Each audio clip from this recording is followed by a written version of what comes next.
ప్రకటన గ్రంథము 3వ అధ్యాయము 21వ వచనం. నేను జయించి నా తండ్రితో కూడా ఆయన సింహాసనమునందు కూర్చుండి ఉన్న ప్రకారము జయించు వానిని నాతో కూడా నా సింహాసనం నందు కూర్చుండనిచ్చెదను. చాలు, హల్లెలూయా. జయించిన వానిని ఎక్కడ కూర్చొనిస్తాడట? సింహాసనం మీద. హల్లెలూయా. చాలా మందికి ఏం అవసరం కావాలి, ఏం కావాలని ఉంటుంది? ఏం కావాలా? సింహాసనం కావాలి అంటే ఉన్నత స్థానం కావచ్చు, అది కూర్చునే విషయంలో కావచ్చు, అది జీవితంలో కావచ్చు, ఎక్కడైనా కావచ్చు. లోయర్ కేటగిరీ కోరుకోవడానికి ఇష్టపడరు. అందరు కూడా ఏం కావాలా? Higher category. హల్లెలూయా. ఉన్నత స్థానం కావాలి, ఉన్నత జీవితం కావాలి. అది ఆర్థికంగా కావచ్చు, ఆధ్యాత్మికంగా కావచ్చు, శారీరపరంగా కావచ్చు, ఆరోగ్యపరంగా కావచ్చు.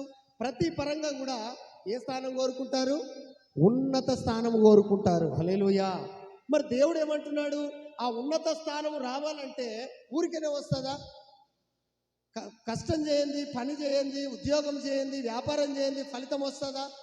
రాదు. డబ్బులు రావాలంటే ఎలాగూ కష్టపడుతున్నామో, చదువు రావాలంటే ఎలాగూ స్కూల్కు కాలేజీకి వెళ్తున్నామో, ఉద్యోగం రావాలంటే ఎలాగైతే ఎగ్జామ్స్ను రకరకాల ఇంటర్వ్యూలు ఫేస్ చేస్తున్నామో, అలాగే నువ్వు కూడా ఏం చేయాలంట? సింహాసనం రావాలి అని అంటే జయించే వ్యక్తివై ఉండాలి. హల్లెలూయా.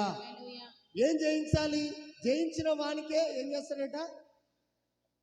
సింహాసనమందు కూర్చునే అవకాశాన్ని దేవుడు ఇస్తాడు. ఒట్టికి ఇస్తాడటనా? ఎవరికి ఇస్తాడమ్మా? జయించిన వానికే. హల్లెలూయా.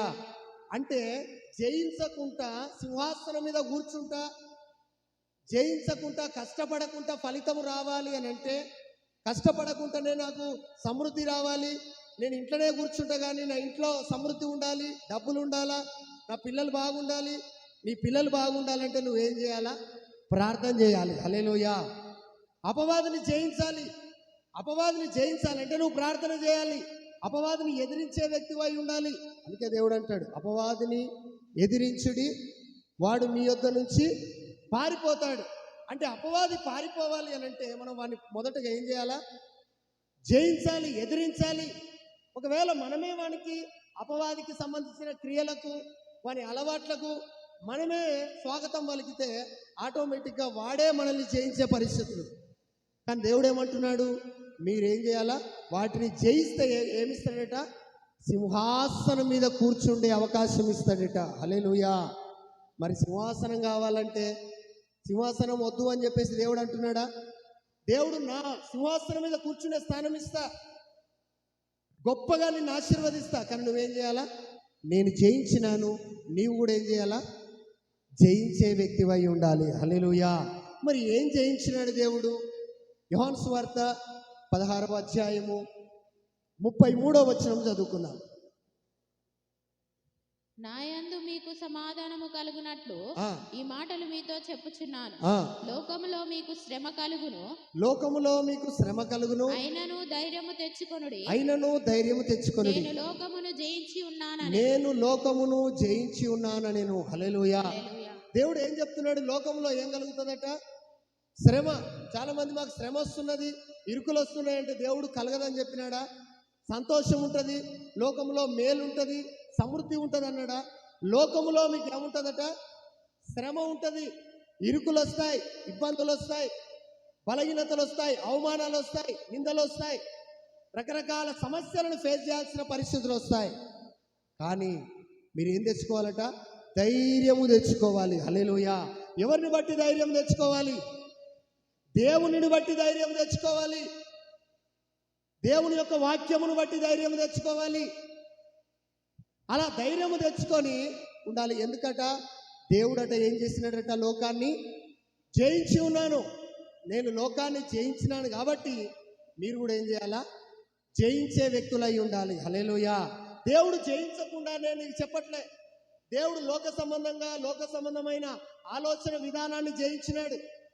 యేసుక్రీస్తు ప్రభుల వారు ఈ లోకంలో వచ్చిన తర్వాత 40 దినములు 40 రాత్రులు ఉపవాసం ఉన్నప్పుడు అపవాది వచ్చి ఏం చేస్తున్నాడు? ఆయనను శోధిస్తున్నాడు. అపవాది వచ్చి శోధించినప్పుడు అపవాదిని ఏం చేసినాడు? దేవుడు జయించినాడు. హల్లెలూయా. అపవాదిని ఎదిరించినాడు. ఈరోజు మనము కూడా ఏం చేయాలి? అపవాదిని జయించాలి, లోకాన్ని జయించాలి, లోకములో ఉన్న పాప సంబంధమైన క్రియలను జయించాలి. అపవాది వచ్చేసి ఏమంటున్నాడంటే లోక రాజ్యాలన్నిటినీ చూపించి యేసయ్యను ఏమంటున్నాడు? నువ్వు నాకు మొక్కాలి, నువ్వు సాగిలపడు, నీకు ఈ లోక రాజ్యాలన్నీ ఇస్తా అంటే దేవుడు ఏమంటున్నాడు? మత్తయి సువార్త 4వ అధ్యాయము, ప్రభువే నీవు సాగిలపడి నాకు నమస్కారము చేసిన ఎడల వీటన్నిటిని నీకు ఇచ్చేదనని ఆయనతో చెప్పగా యేసు వానితో సాతానా పొమ్ము ప్రభువైన నీ దేవునికి మొక్కి ఆయనను మాత్రము సేవింపవలెనని వ్రాయబడి ఉన్నదనెను. చాలు, హల్లెలూయా. సమాధానం ఇస్తున్నాడా లేడా? అపవాదిని ఇమ్మీడియట్లీ ఎదిరిస్తున్నాడు. ఈరోజు లోక సంబంధంగా అపవాది కూడా మనల్ని కూడా లోక రాజ్యాలన్నిటిని కూడా చూపిస్తాడు. హల్లెలూయా. రకరకాల ఆశలు చూపిస్తాడు, రకరకాల అలవాట్లను చూపిస్తాడు, రకరకాల పద్ధతులను చూపిస్తాడు. చూపించినప్పుడు దాన్ని నువ్వేం చేయాలా? జయించే వ్యక్తివై ఉండాలి. హల్లెలూయా. వాటిని ఎదిరించాలి. సింహాసనం రావాలి, అధికారం రావాలి. చాలా మందికి ఇంట్లో ఏం కావాలనుకుంటారు? నాదే నడవాలి, మొత్తం నాదే అధికారం చెలాయించబడాల. అది ఉద్యోగం కాడనైనా, వ్యాపారం కాడనైనా, కుటుంబంలోనైనా, సమాజంలో నేను పెద్ద మనిషిని కావాలి, నేను గొప్పగా ఉండాలి, నేను పైన కూర్చుంటే అందరి కింద కూర్చోవాలా, అందరు తక్కువ స్థానంలో ఉండాలి, నేను గొప్పగా బతకాలి. హల్లెలూయా.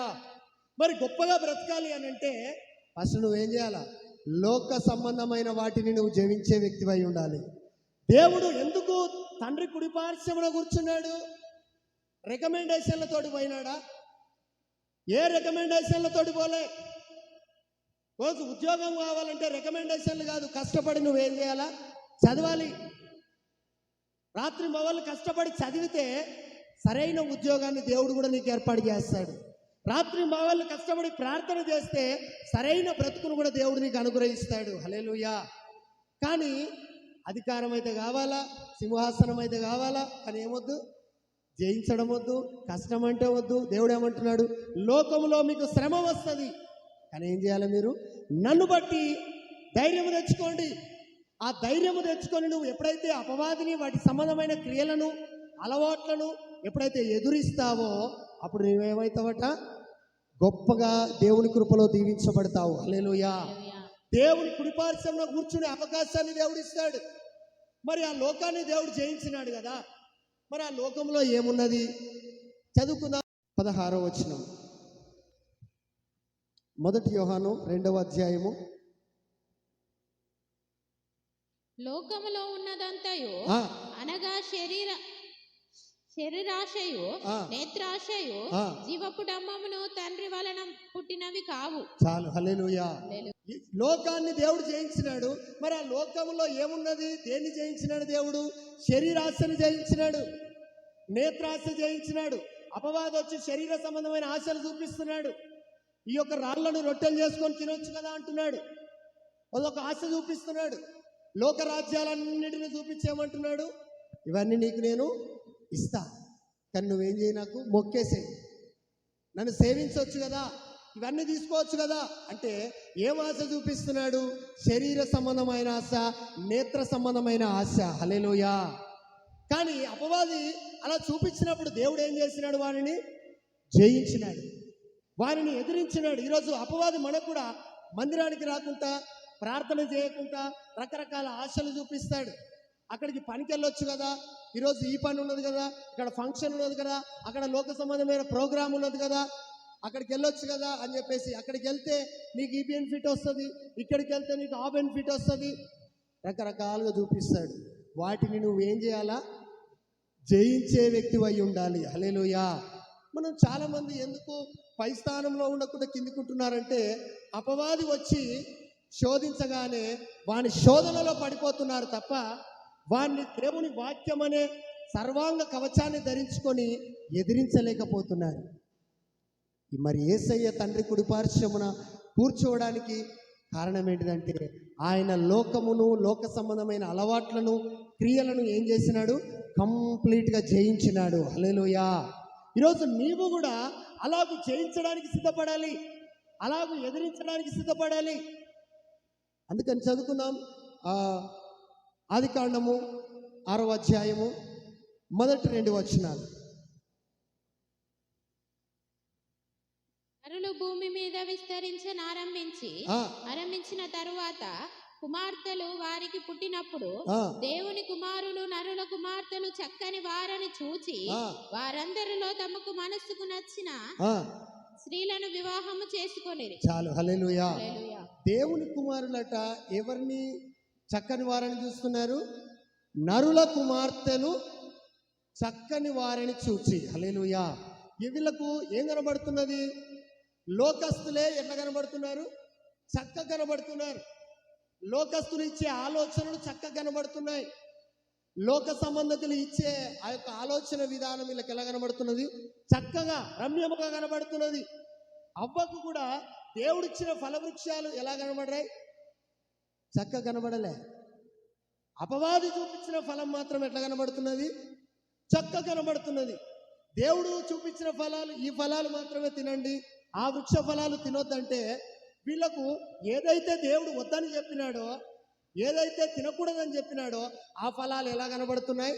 రమ్యముగా, చక్కగా, తినడానికి ఇంపుగా కనబడుతున్నాయి. హల్లెలూయా. చాలా మందికి దైవజనులు ఇచ్చే ఆలోచన బాగా కనబడదు. దేవుని వాక్యంలో నుంచి వచ్చేది బాగా కనబడదు. ఏది కనబడుతుంది? లోక సంబంధికులు ఇచ్చే ఆలోచన, లోక సంబంధం చెడు ఆలోచన విధానం కలిగిన స్నేహితులు ఇచ్చే ఆలోచన చక్కగా కనబడుతుంది. హల్లెలూయా. కానీ ఈ యొక్క దేవుని కుమారులు ఎవరిని పెళ్లి చేసుకుంటున్నారట? నరుల కుమార్తెలతో. నరుల కుమార్తెలను సావాసం చేయడానికి, నరుల కుమార్తెలను వివాహం చేసుకోవడానికి ఇష్టపడుతున్నారు. ఈరోజు చాలామంది దేవుని వాక్యాన్ని హృదయంలో పెట్టుకోవడానికి ఇష్టపడట్లే కానీ లోక సంబంధమైన అలవాట్లను హృదయంలో పెట్టుకోవడానికి, వాటిని వాళ్ళ మనసులో పెట్టుకోవడానికి, వాటిని అనుసరించి నడవడానికి ఇష్టపడుతున్నారు. కనుక ఏం పొందలేకపోతున్నారు? సింహాసనం మీదికి రాలేకపోతున్నారు. హల్లెలూయా. సమృద్ధిని పొందలేకపోతున్నారు, ఆరోగ్యాన్ని పొందలేకపోతున్నారు. ఎందుకు? వీళ్ళకి ఏం చక్కగా కనబడుతున్నది?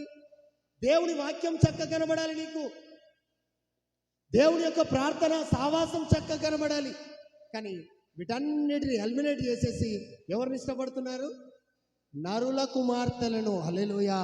నరుల కుమార్తెలు అంటే లోక సంబంధంగా ఉండే వ్యక్తులు అంటే వీళ్ళకి ఏమైపోతారు? వాళ్ళంటేనే వీళ్ళ మనస్సు నచ్చుతున్నది. ప్రార్థన అంటే నచ్చదు, వాక్యం చదవడం అంటే నచ్చదు, దేవుని బిడ్డలతో సావాసం అంటే నచ్చదు. ఎవరితోటి నచ్చుతుంది? నరుల కుమార్తెలు. అంటే దేవుణ్ణి ఎరుగని బిడ్డలతో, వారితో ముచ్చటించడానికి, వారితో గంటలు గంటలు సావాసం చేయడానికి ఇష్టపడుతూ ఉంటారు. సినిమాలతో, సీరియళ్లతో, రకరకాల లోక సంబంధమైన అల్లరితో కూడిన ఆటపాటలు, ఆ ప్రోగ్రాములతో కూడా ఏకీభవించడానికి ఇష్టపడుతున్నారు.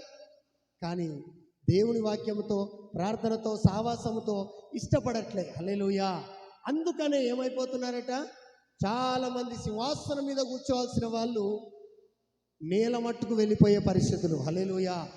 చాలా తగ్గింపులో ఉంటున్నారు. ప్రతి దాంట్లో కూడా దిగజారిన స్థితిలో ఉంటున్నారు. పిల్లల విషయంలో కావచ్చు, కుటుంబం విషయంలో కావచ్చు. మరి దేవుడు ఏమన్నా అన్యాయస్తుడా, పక్షపాత? మీరు ఇట్లనే ఉండాలంటున్నాడా? నేను జయించిన ప్రకారము మీరు జయిస్తే ఏమవుతారట? నేను లోకాన్ని జయించిన, ఒకవేళ మీరు కూడా ఆ లోకాన్ని జయించగలిగితే నేను తండ్రి కుడిపార్శ్వమున కూర్చున్న ప్రకారము మీరు కూడా నాతో పాటు సింహాసనం మీద కూర్చుండే అవకాశం ఇస్తా. మరి నేను అట్లే ఉట్టిగా కూర్చోలేదు. నేను ఏం చేసిన? లోకాన్ని, లోక సంబంధమైన క్రియలను జయించేసిన. ఈరోజు మనము కూడా లోకాన్ని, లోక సంబంధమైన క్రియలను జయించే వ్యక్తులమై ఉండాలి. హల్లెలూయా. ఎప్పుడు జయించగలుగుతాం? ఎవరు జయించగలుగుతారు? చదువుకుందాం. 1 యోహాను 5వ అధ్యాయము 4వ వచనం. దేవుడు మూలముగా పుట్టిన వారందరూ లోకమును జయించుదురు. లోకమును జయించిన విజయము మన విశ్వాసమే. చాలు. హల్లెలూయా. లోకాన్ని జయించాలి. ఓకే, లోకంలో ఉన్నదంతయు శరీరాశ, నేత్రాశ, జీవపుడంబము. మరి అసలు ఈ జీవపుడంబాన్ని, ఈ శరీరాశను, ఈ నేత్రాశను, ఈ లోక సంబంధమైన ఆలోచనను, ఆశను ఎవరు జయిస్తారట? దేవుని మూలముగా పుట్టిన వారందరూ. హల్లెలూయా. ఎవరు జయిస్తారమ్మా? దేవునిలో పుట్టిన వాళ్ళు. ప్రార్థన ఎవరిలోనైతే పుడుతుందో, వాక్యంలో ఎవడైతే జన్మిస్తాడో, క్రీస్తు యేసు రక్తంలో ఎవడైతే కడగబడతాడో, దేవుని ఆత్మ చేత ఎవరైతే నింపబడతారో వాళ్ళు ఎవరిని జయిస్తారట? లోకాన్ని, దాని క్రియలను జయించగలుగుతారు. హల్లెలూయా.